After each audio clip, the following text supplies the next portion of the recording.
Fala turminha, tudo bem com vocês? Professor Salmodória mais uma vez falando de matemática com vocês. Hoje em nossa sexta aula dessa maratona de estudos. Quero iniciar mais uma vez agradecendo a vocês por terem nos acompanhado até aqui, por estarem conosco nessa maratona, por estarem estudando, por estarem respondendo os nossos desafios e por estar acompanhando os nossos vídeos, curtindo as nossas videoaulas, comentando, compartilhando. Muito obrigado por vocês terem abraçado o nosso projeto.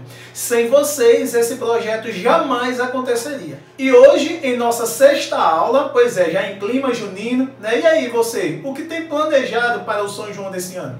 Esse ano também, né, vocês irão sentir uma saudade imensa daquela festinha junina, daquela quadrilha, né, de soltar fogos, da barraca do beijo, que os meninos tanto amam a barraca do beijo, né? Então esse ano nós não teremos. Mas aí você vai curtir a sua festinha de São João em casa, né, com seus familiares e de forma segura. E aí, depois que passa todo esse período, nós iremos curtir todas as festas que aparecerem, não é verdade?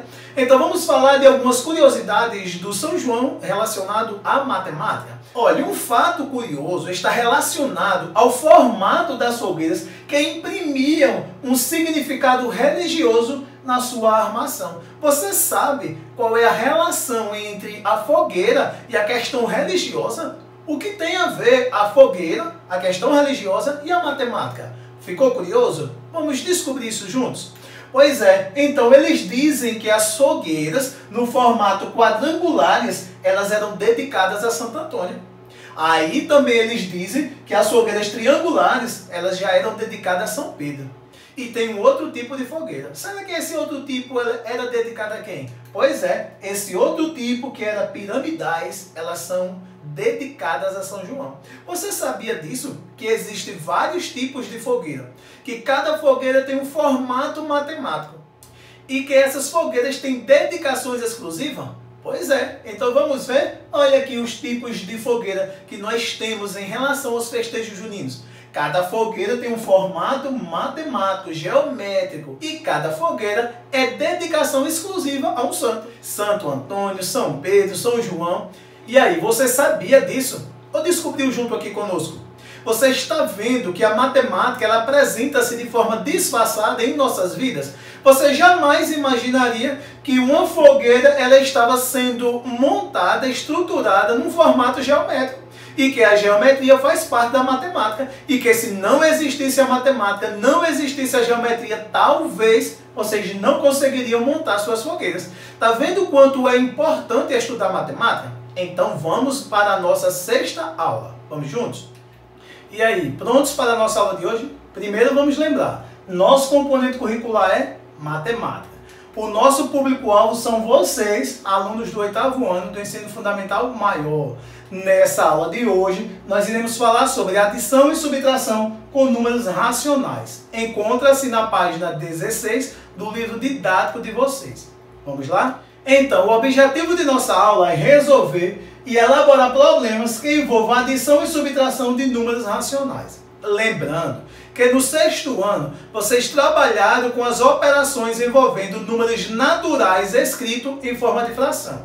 No 7º ano, também. Agora, no 8º ano, nós iremos explorar as operações com os números racionais. Aqui, nós vamos operar com frações, nós iremos operar com decimais, nós iremos operar com dízima periódica e assim sucessivamente. Vamos ver?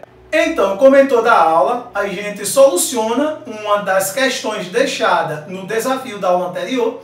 Nós iremos solucionar a primeira questão do desafio da aula anterior. Ela consiste em: Pedro precisava de uma TV nova, pesquisou e encontrou uma TV de 40 polegadas por R$ 1.133,99. Ele negociou e conseguiu comprá-la em 5 vezes de R$ 227,98 sem juros. Quais dos números descritos no problema acima podem ser considerados números racionais? Justifique sua resposta. Ou seja, ele quer saber quais desses números aqui podem ser considerados números racionais. Primeiro vamos entender, 40 ele é um número inteiro positivo. mas que todo número inteiro pode ser escrito sob forma de fração. Se pode ser escrito sob forma de fração, é um número racional. Depois nós vamos entender, o 5 é um número natural e inteiro positivo. Ele também pode ser escrito sob forma de fração. Basta eu adicionar o 1 no denominador. Se eu escrevo sob forma de fração, ele é um número racional. Depois, esses números que têm vírgula são números decimais. Eles têm parte inteira e parte decimais. Portanto, pertencem ao conjunto dos números racionais. Então, eu posso dizer que todos os números aqui ditos no problema, eles são números racionais. Foram essas habilidades que você explorou? Você também disse que todos os números aqui são números racionais? Vamos continuar?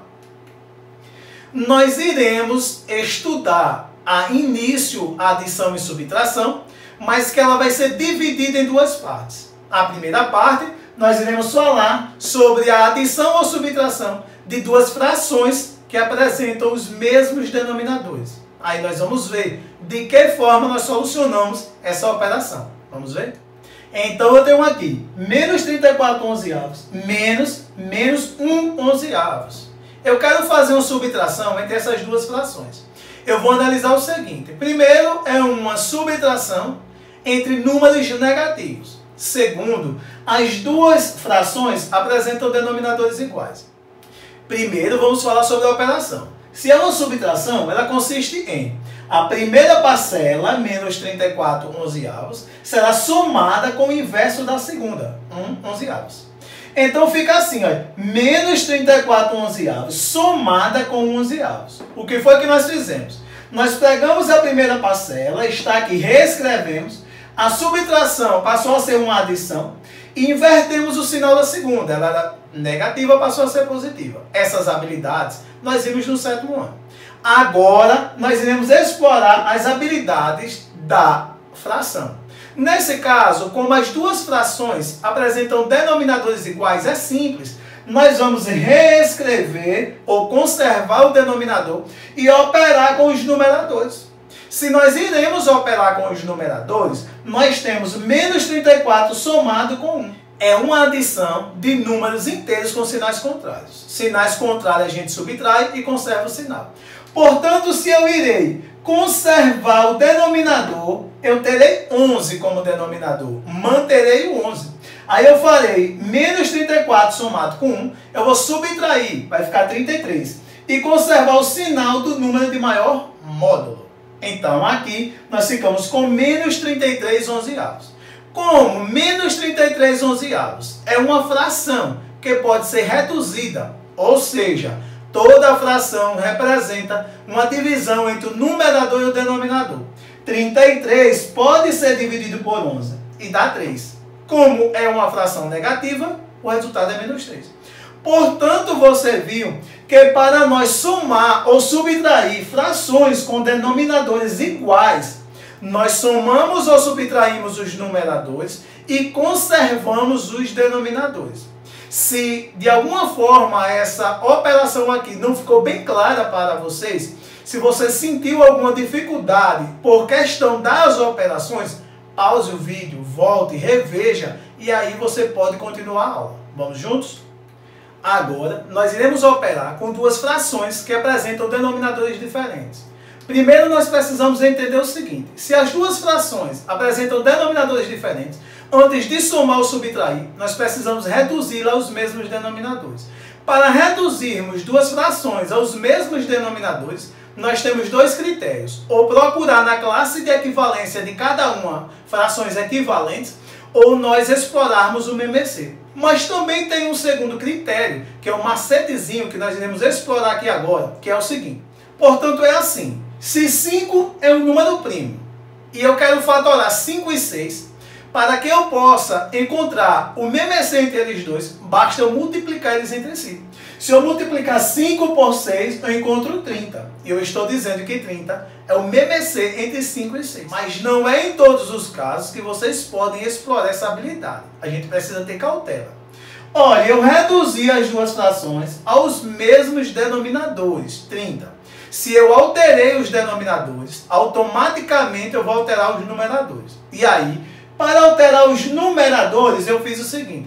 Peguei o novo denominador, que é 30, dividi pelo denominador anterior, que era 5. O resultado multipliquei a 3. Ficou 30, dividido por 5, 6. 6 vezes 3, 18. Então eu estou dizendo que menos 18/30 é uma fração equivalente a 3/5. Depois, eu peguei o 30, dividi por 6, deu 5. Multipliquei por 1, escrevi o novo numerador. Eu estou dizendo que a fração menos 1/6 e a fração menos 5/30 são frações equivalentes. Agora, que elas apresentam os mesmos denominadores, nós podemos operar. Essa operação é uma adição. Ela é uma adição entre dois números com sinais iguais. Sinais iguais somam e conservam o sinal. Então, quem que nós iremos somar? O numerador, ou os numeradores. Os denominadores nós vamos apenas manter. É justamente por isso que eles precisam ser iguais. Então, eu fiz menos 18 somado com menos 5, dá menos 23. Conservei o denominador 30. Logo, o resultado dessa operação é menos 23/30. E aí, você conseguiu entender de que forma a gente opera adição e subtração entre números fracionários, sendo eles com denominadores iguais ou com denominadores diferentes? Portanto, nós chegamos à conclusão que, para somar ou subtrair frações com denominadores diferentes, devemos reduzi-las aos mesmos denominadores.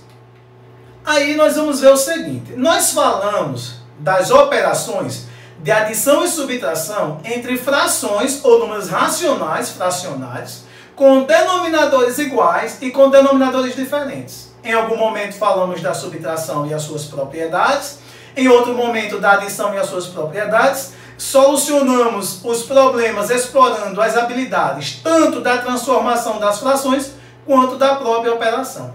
Agora nós vamos ver o seguinte. Os números decimais, eles também são números racionais. Eles também exigem critérios para a resolução.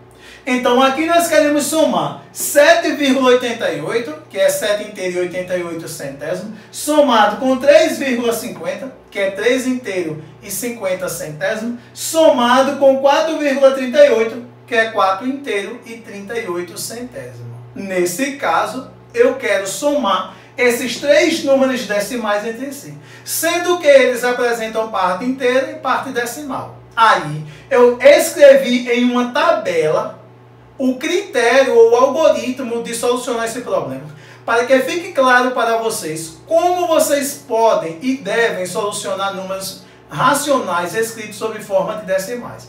Eu separei unidade, então veja, se está depois da vírgula, para a direita são decimais, centesimais e assim sucessivamente. Então eu tenho decimais, centesimais. Aqui está a vírgula que separa essas casas. Portanto, nós faremos assim. Nós iremos somar os centesimais entre si. Olha, 8 mais 8 é 16. Coloco 6 e sobe 1. Nós iremos somar os decimais entre si. 8 mais 5 é 13. 13 mais 3 é 16. Mais 1 é 17. Colocar 7 e sobe 1. 7 mais 1 é 8. 8 mais 3 é 11. 11 mais 4 é 15. O 15. A vírgula, ela desce na posição que ela está. O que foi tão importante que nós fizemos aqui? Aqui, nós colocamos centesimais abaixo de centesimais, decimais abaixo de decimais, vírgulas abaixo de vírgula. É o mais importante nessa operação. Vírgula abaixo de vírgula. E unidades abaixo de unidades. Portanto, aqui nós estamos entendendo como somar números racionais escritos de forma decimais. O ideal é a gente arrumar, organizar primeiro as vírgulas abaixo uma da outra. E aí, compreendeu essa habilidade? Ficou claro para vocês esse tipo de operação? Portanto, nossa aula de hoje fica por aqui. Não esqueça de solucionar os problemas propostos lá no formulário. Deixe a sua opinião, dê uma sugestão sobre a nossa aula. Curta os nossos vídeos, comente aqui na descrição, compartilhe com um coleguinha seu. Vamos nos unir para que nós possamos levar a educação nesse momento de dificuldade para uma quantidade maior de pessoas. Um forte abraço e até o próximo encontro.